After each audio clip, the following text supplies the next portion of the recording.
Hi, everybody.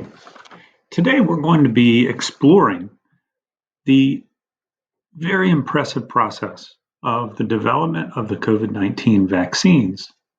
And in doing so, we want to understand a little bit about our immune system, how it works naturally, and how vaccines interact with our immune system to protect us from a variety of illnesses.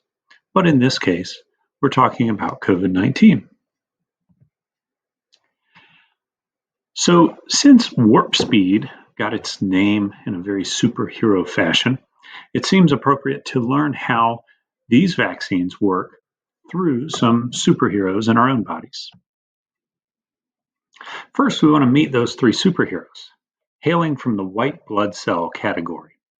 We know white blood cells are responsible, part of our immune system. They're the cells in our blood that find, label, and attack viruses and germs that don't belong in our body. First one we want to talk about is the macrophage. I eat germs like I slurp up worms. The macrophage is a cell that literally eats up dead cells and cells that don't belong inside our bodies. And then it leaves behind in the bloodstream little pieces of those cells called antigens. And what antigens are little markers. And that marker, when it's found by other white blood cells, inspires antibodies to attack them. So if we have pieces of a germ or a virus that the macrophage has eaten up, then sometimes those pieces are identifiable because they're made out of little protein slices that other white blood cells can identify as bad because they have antigens that, they're antigens. So those white blood cells attack them and kill them and get them out. Our next hero here is called the B lymphocyte, or the B cell. And here he says everybody calls him B lymph for short. Really, everybody calls him a B cell for short, but whatever he likes is fine, I guess. The B lymphocyte are the defensive cells. They produce the antibodies in our system, and here we can pretend that they're lasers that attack the pieces of the virus or germ left behind by the macrophage. So they identify the antigens and they produce things that go out and destroy that protein or that piece so that we can remember anytime I see that, I'm going to destroy it. They're pretty impressive. Then we have T lymphocytes, or T cells. And here he says T stands for terrorize. I pity the infected cell fool. The T lymphocytes are attack cells. They attack the cells in the body that are already infected with a virus or a germ. And they kill those cells. And their job is pretty important because they identify the cells that are infected and get rid of them before more infected cells occur. Okay, so we're talking about COVID-19 in this case, but it could be any virus out there. COVID-19 at the making of this video is a novel coronavirus, which means it's new, never been seen before. And so it's got a new construction. And when you think of something new in terms of a virus, that's not great news because nobody's body has ever seen it. And so we have to develop a whole new system to defeat it. So here's what happens when COVID-19 gets into someone's body. First, the virus enters the body through pretty much a hole in their head. So it could be nose, eyes, mouth, could be ears, could be cuts technically. So virus enters into the body through some sort of way. And in this case, COVID-19 is a respiratory virus, so most likely we're breathing it in. And it immediately starts reproducing wildly. It starts very small, of course, and it grows and grows and reproduces very quickly inside a system. So there's the virus, and then kind of lights a small fire that creates a wildfire through the body. Now, it can do this, of course, because our bodies haven't ever seen it before. So they're not quite so quick to recognize, hey, that doesn't belong. So in the process of recognizing that it doesn't belong, that's when it starts to reproduce and spread. Number two, it can take a couple of weeks for our three superheroes there in the white blood cells to go on the offensive with all the tools at their disposal. So, in the meantime, many cells attacked by the virus are destroyed, and our body's response can make us feel sick. So, as those macrophages start to identify, hey, you don't belong here, and they start to eat that virus up, and they leave antigens behind, and the B cells come across and they're like laser shooting antigens, and they're like, oh man, I've seen this before. Then the B cells turn around, they start firing on all those antigens out there in the bloodstream, and the T cells start to attack all of the cells that have been invaded by this virus. Well, you can imagine that will make our own bodies feel kind of sick because our immune system kicks into high gear. And if there's a large load of the virus in a person's system, that means that there is a full-scale war that goes on, and all those viruses have to be killed. So it can make someone really, really sick. And depending on how that sickness puts itself in their body, how deep, how bad, that is the response of the body. So it can be either a mild to no response, or it can be a terrible, terrible response. So here you see it takes a little time for our white blood cells to get everybody in order, send them out, and then they've got to go and find that virus, the antigens, the attack cells, and attack them. All right, and then the war starts. Okay, so what happens when somebody gets it? Number three, after the infection. After the battle is done, the body now remembers with those memory cells in our white blood cells, those lasers, it remembers what it learned to protect itself against. And in this case, it's going to remember anytime I see a protein or an antigen or any sign of COVID-19, I'm going to kill it. Right now, making this video, we don't know how long that immunity lasts. Some viruses, when our bodies learn how to attack them, it lasts forever. We always carry around these memory cells that are just on the hunt for that one virus, and they'll kill it forever. Other viruses, that immunity lasts for a little while. After some amount of time, could be a couple of months, it could be a couple of years, our bodies lose those memory cells, and we have to either get the virus again and then rebuild a new immunity to it, or we don't get the virus again, and we're thankful that we don't, and there's no need for those cells to regenerate. All right, so we keep that in mind. This is the coronavirus. That's what it looks like. There are buddies. They attack it when they see it, and boom. So we hope with COVID-19 that the immunity lasts a really long time. Okay, so that's kind of how our immune systems respond to a virus like COVID-19 entering into our system. So what about the vaccines? What's the miracle here? And the thing is that vaccines help our body develop immunity without having to get the illness. So the good thing about vaccines is we don't get COVID-19 in this case through the vaccine.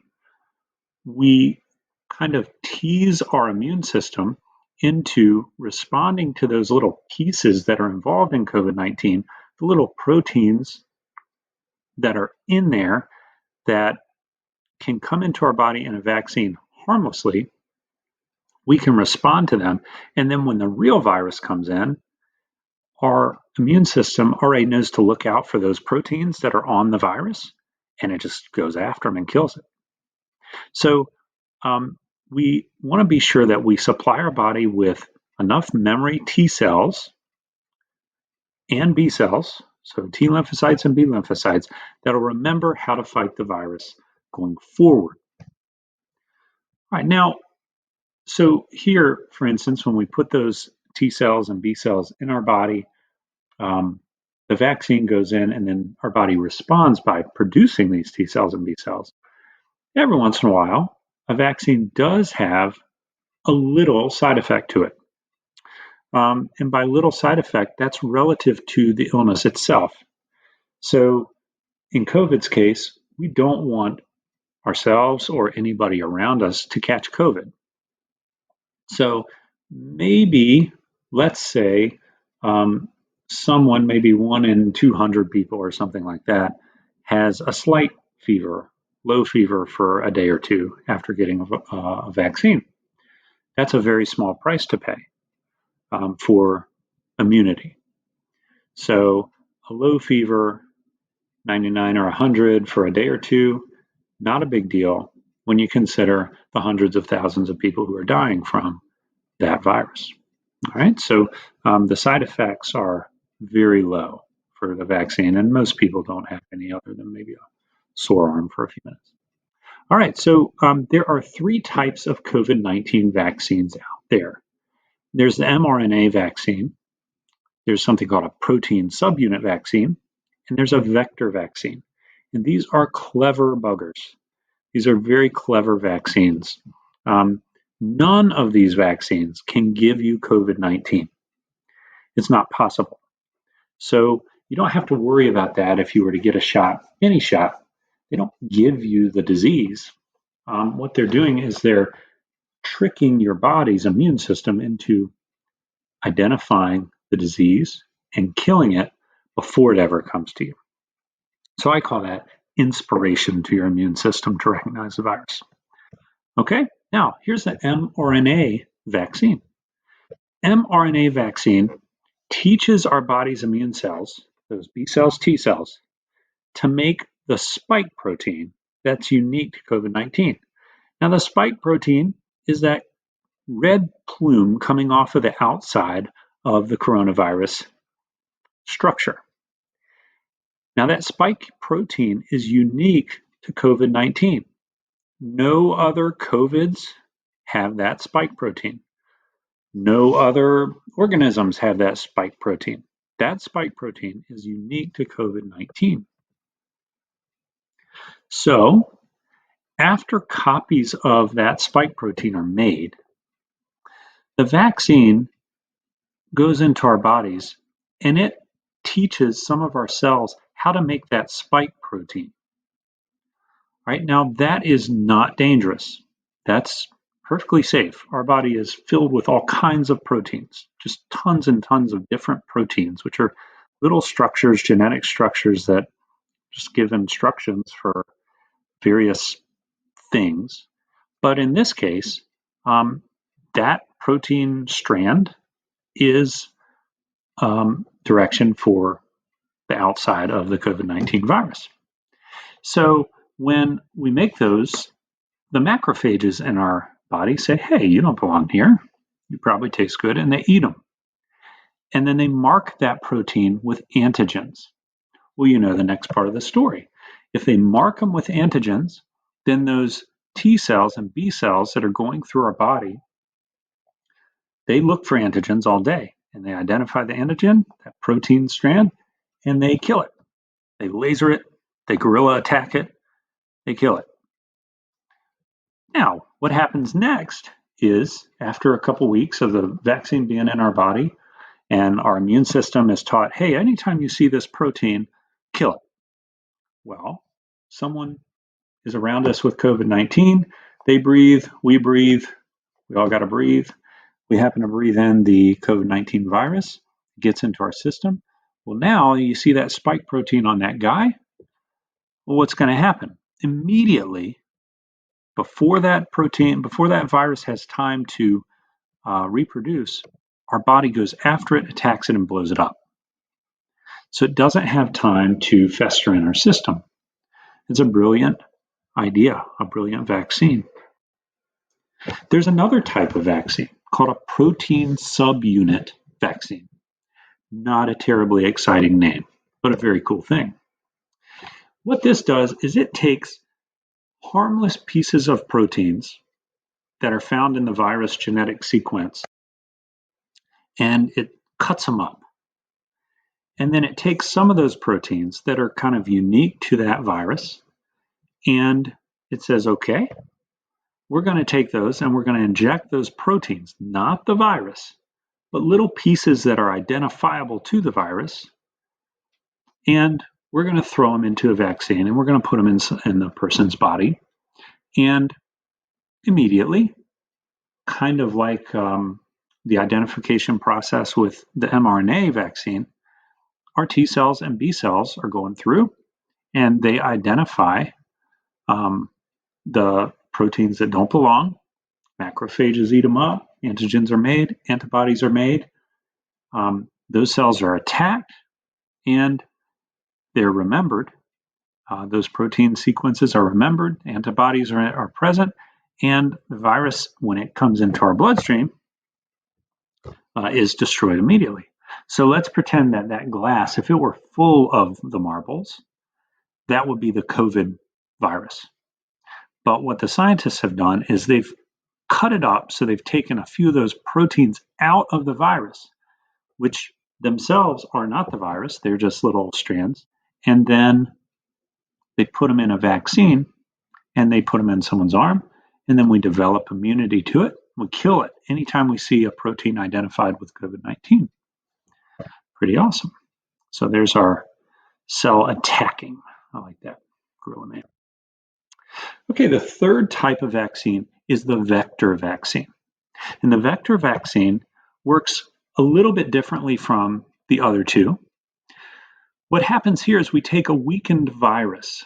That's not the COVID-19 virus. That's the virus we don't want. But there are some viruses out there that are so weak that they don't affect our bodies. So we take a weakened virus and we insert some of the genetic material into the weakened virus that's found in the COVID-19 virus.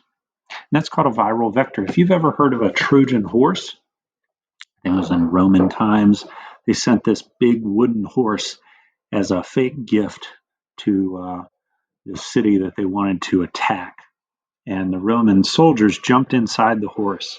It's a giant wooden horse, and they jumped inside, and then they rolled it up to the gates, and they knocked on the door of the gates of the city, and they were like, hey, we got this gift for you.